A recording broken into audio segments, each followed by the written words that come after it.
reading.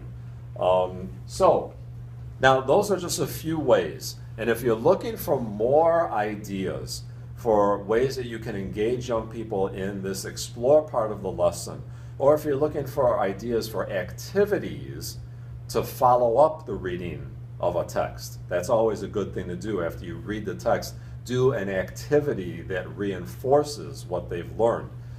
Joe Paprocki has done a number of webinars, and these webinars are recorded and they're archived on his blog, Catechist Journey.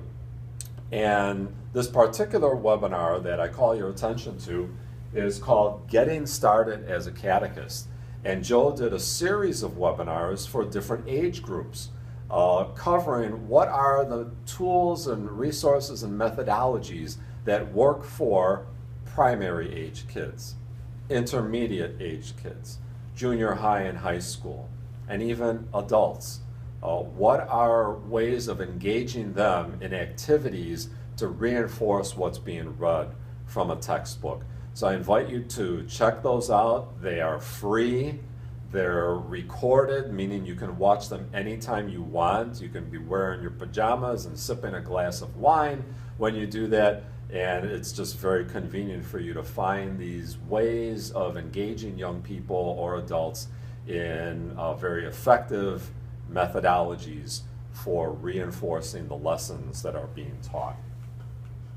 And then there are also a couple of resources that we have at Loyola Press. Lauren has over at the table. We already talked about the Expand the Experience box. These are also activities that you could use after reading from the text to further bring to light that concept that you were learning about in the textbook. Another resource is the Crafting Faith. No age group is ever too old to do a worthwhile craft that's going to help them reinforce and perhaps even remember something, the main idea that was taught during that lesson, something that perhaps they can take home.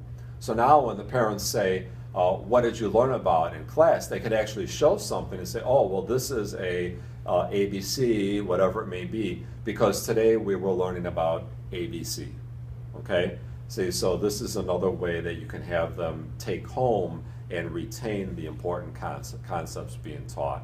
So what we're going to do right now is we're going to have you in small group discussions, but this time we're going to arrange it according to the age group that you work with.